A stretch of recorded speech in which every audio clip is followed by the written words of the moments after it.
Sall dictateur, Macky Sall dictateur, Macky Sall dictateur, Macky Sall dictateur, Macky Sall dictateur, Macky Sall dictateur, Macky Sall dictateur, Macky Sall dictateur, Macky Sall dictateur, Macky Sall dictateur, Macky Sall dictateur, Macky Sall dictateur, Macky Sall dictateur, Macky Sall dictateur.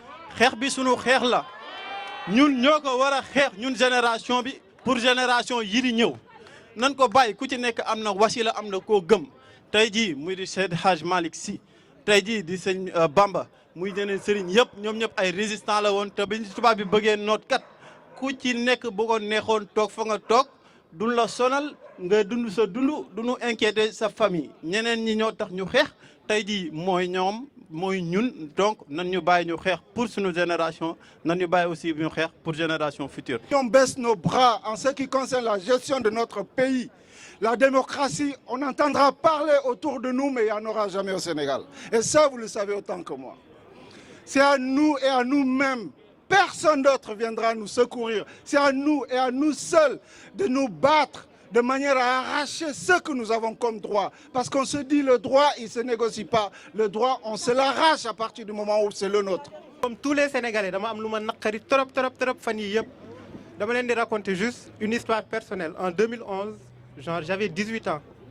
dama toog ci sunu salon di seetaan manifestation yi ak sama yaay ma jékki-jékki sama xol métti ma ne damay dem ci manifestation mu ne ma yow xanaa da ngaa dof looy foo jëm ma ne ko damay dem. jug takk samay daal mu ne ma doo génn ma génn par la force dem.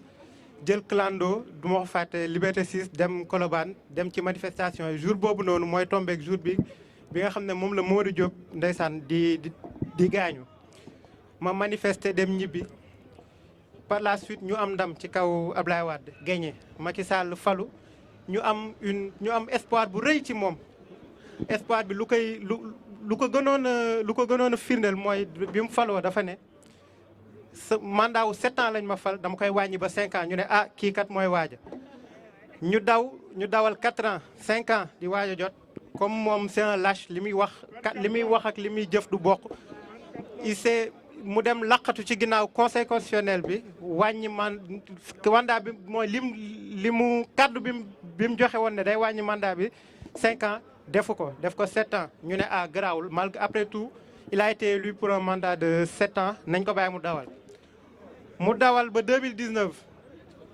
mu organiser pire élection bi nga xam te ne moom lañ mës a organiser Sénégal jeunes yi kenn jotu ci seen carte électeur kenn mënul voter mu gagné sénégalais yi ne garaawul gagné na ñu toog seetaan nit yi toog seetaan tey nag léegi fu mu jëm mooy seul opposant bi ñu amoon ci opposition bi mu bëgg ko jàpp tëj ci histoire boo xam te ne toute personne boo xam te ne am nga tuuti genre saint d'esprit rek war nga mën xam ne li mu wax dara amu ci genre boo ku déglu PV yi déglu genre fait yi nit yi rapporté di nga xam te ne dara amu ci. Je m'en suis pris plusieurs fois déjà à un certain Emmanuel Macron pour lui ouvrir les yeux sur ce qui se passe à l'étranger. Que voulez-vous, il est sourd, aveugle et muet. Aujourd'hui, je suis là parce que je me suis toujours senti africain. Le sang qui coule dans mes veines est rouge. Mes gènes viennent d'Afrique et il est d'autant plus rouge que cela me rappelle aussi le rouge du drapeau du Sénégal. Le peuple sénégalais souffre et je souffre avec lui et je suis venu tout simplement en soutien de mes frères sénégalais car il serait temps que tout le Sénégal se réveille. Aujourd'hui, nous avons un grand problème dans le monde entier de dirigeants qui sont peut-être élus par le peuple et pour servir le peuple, mais qui ne servent que leur propre intérêt et leur entourage au détriment du peuple. Et c'est pour ça que je suis venu aujourd'hui en soutien du combat du Sénégal. On est tous unanimes. On est dans un régime voyou dirigé par le plus grand voyou de l'Afrique, Mouy Macky Sall. Li ñu bëgg a wax par rapport à ça mooy sénégalais yi sonn nañ comme disait Ben tout à l'heure parce que am nañu président boo xam ne à défaut de répondre aux exigences yi nga xam ne moom mooy exigence d'emploi à défaut de faire en sorte que les Sénégalais se soignent, à défaut de faire en sorte que les Sénégalais puissent manger à leur faim, am nañu président boo xam ne maintenant c'est un autocrate et qui veut faire en sorte que opposant du am Sénégal. C'est ça, de ça il s'agit. Loolu mooy wax bi. Au lieu d'être là à faire des discours, parce que ñi ñu ko sekkal tey c'est des gens yoo xam ne ils ne connaissent pas la loi, ils ne connaissent pas la démocratie. Ñaari solution la ñu am, soit on résiste, soit on disparaît. Amul beneen solution, soit on résiste, soit on disparaît. Et là, il faut que ça soit clair dans nos têtes.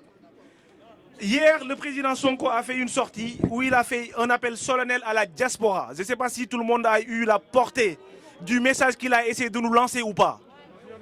Voilà, c'est un message hyper important parce que cette lutte-là, ça ne fait que démarrer. Et il faudrait que tout Sénégalais, fu mu mënti nekk, qui puisse apporter sa pierre à cette lutte. Parce que Macky Sall nekk na Sénégal di def lu ko neex. On sait que les Sénégalais fii par rapport à la vitrine que la France a, que le président Sonko sache que la France et toute la diaspora vont mener le combat à côté de lui. Et ñëpp ñi nga xam ne dañu nekk ci régime Macky Sall, on les met en garde parce qu'ils sont là tous les jours en train de ñëw fii France di lekk suñu xaalis etc. Il faut qu'ils sachent que la diaspora sénégalaise en France dinañu mener ce combat jusqu'au bout. Et ces gens-là, ils ne seront plus en paix dans ce pays. Ça, il faut que ça soit clair. Macky Sall, Macky Sall, dictateur, Macky Sall, Macky Sall, dictateur, Macky Sall, Macky Sall, dictateur, Macky Sall, Macky Sall, dictateur, Macky Sall, Macky Sall, dictateur, Macky Sall, Macky Sall, dictateur, Macky Sall, Macky Sall, dictateur, Macky Sall, Macky Sall, dictateur, Macky Sall.